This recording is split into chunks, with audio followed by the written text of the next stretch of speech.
Zhejiang province in China has a long history of trading its goods around the world.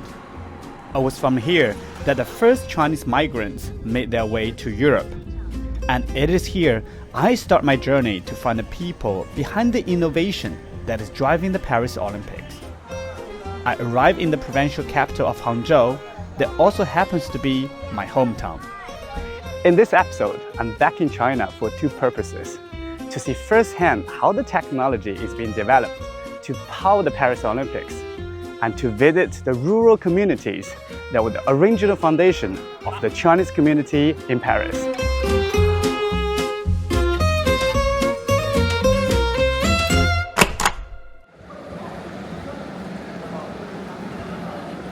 In Paris, I had met Chris Tong, the president of strategic development at Alibaba Group, and also the architect of their Olympic partnership. He had invited me to visit him in the Hangzhou headquarters, but logistics of making that happen was complicated. Gaining access to interview one of their top executives and film at their new campus required extensive negotiations.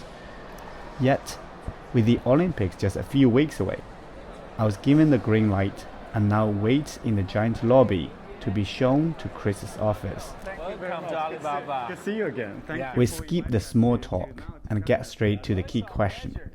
Why are you involved in the Olympics? Our goal is to use technology to innovate the games. So a few examples for you, especially for as far as cloud computing is concerned. With cloud-based broadcasting, the audience will be able to see more different versions of videos real time, not only on TV, but also on lots of the short video platform online, on mobile, that they love to watch. As we know, there are a few millions of spectators that will buy the tickets and watch the game live. But there's billions of people that love to watch Olympic, on TV or on internet. And it's important for us, for people who are not on the venue, to see what's going on in a more engaging and exciting way. That's why we think AI plus cloud platform can do an even better job for presenting the exciting moments of the game. And now this time we are launching a new service called Multi-Camera Replay. Multi-camera replay allows the broadcaster to freeze the action at any given moment and then move around the still image. It's very cool. But the Olympics are not just about sports. Much like the World Fairs, it's a chance to show off a full range of the latest offerings. We have exciting events in Paris to showcase what the future is about with Alibaba's technology. For example, we have an event called Alibaba Wonder Avenue that will happen on the roadside of Champs-Élysées Avenue, the most famous shopping district. We're there to build a showcase exhibition to show what future shopping is about with AI. Olympic Games is the most important and largest event on earth. When it happens, it's magical. It captures the attention of all human beings around the world when it happens. And naturally, it forms a very powerful platform for us to stage what we can do, to showcase the innovation cases and innovation applications that we've been developing around the world. Before departing, I was keen to look around the campus to see firsthand the young innovative engineers who are making this all happen. Chris obliged with a walking tour. We have a profile of our employees are generally young. More than 200,000 total employees. The average age is under 30. So what makes youngsters want to work for Ali, in your opinion? Make a difference. It's open, it's possible.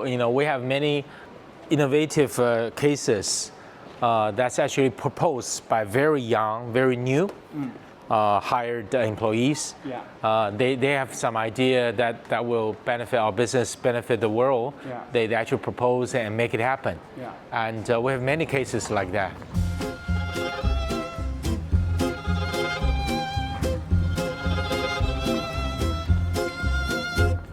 Alibaba was impressive, a huge global tech player that had been chosen to underpin the Olympic operations.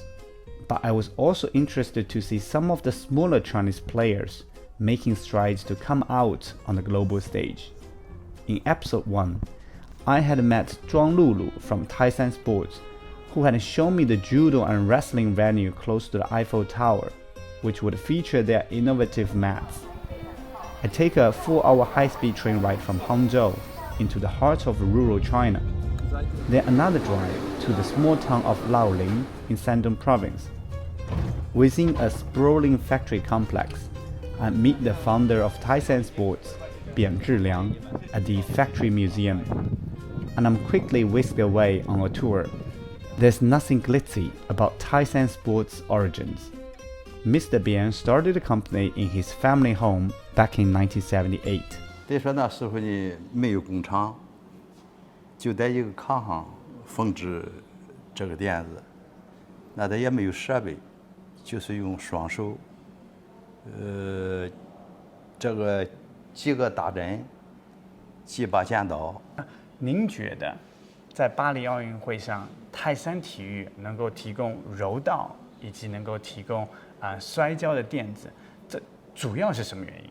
你说的这个，它不是光巴黎奥运会光一个摔跤和柔道，说它不是一个垫子了，它是一种新材料，展现在世界。泰山现在的各种垫子这种新材料，在全球是领先的，没有一个国家就说能超出泰山，这个科技创新，这用新材料，这种保护运动员的这种安全性，是吧？这是一个。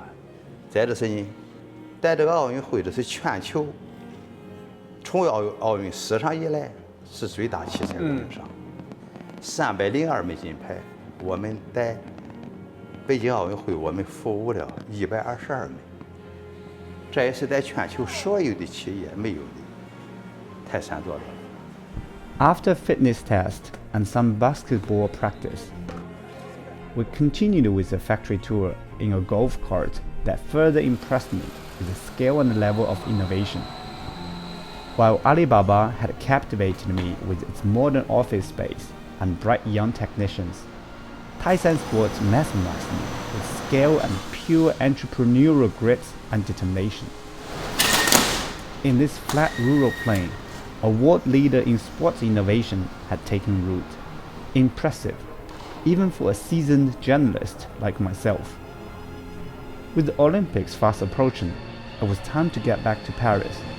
But before I jumped on the plane, I wanted to make a quick visit to an old friend in Qingtian, the county in rural Zhejiang that had first sent Chinese migrants to France.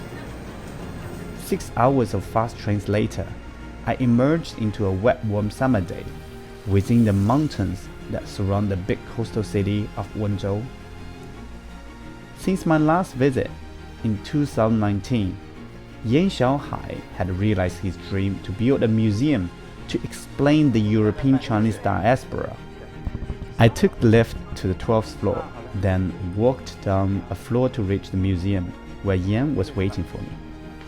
In the lobby was a huge rock carving showing 3 Qingtian merchants standing under the Eiffel Tower, suitcases in hand. This is the starting hall. Yeah. Starting hall, and Yeah. we see the Eiffel Tower Yeah. over there. Yeah. Yan explained that there were 8 world fairs held in Paris at the end of 19th and beginning of the 20th centuries. For the 4th one in 1889, the Eiffel Tower was showcased to the world. The Chinese government was invited to send a delegation, and they asked the newly established Wenzhou port to send representatives. 7 tradesmen from Qingtian volunteered to go and sell their stone carvings. And this is a journal. It's a journal from the Chinese Chamber of Commerce. 浙江行商卖史. It means the traveling businessmen selling stones from Zhejiang. Yeah. It means our guys. Yeah. So it was true that 1889 they actually joined the exhibition because they left on 1888 and brought the carving stones. Yes. Right?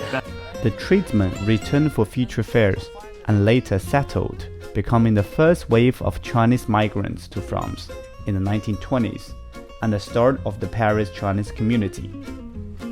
It was time to get back to Paris, to follow the trail to see what the Chinese Parisians were up to now, and with the Olympics approaching, what part they were playing in hosting the Games. In this episode, I visited two of Chinese companies providing innovative technology that will be powering the Paris Olympics, and heard stories of the long road they took to get there. I also went back in time to discover the amazing story of how the World Fairs in Paris played a key role in starting the migration of Chinese people into France. In the next episode, I will continue that journey to understand why China-France relationship is so strong.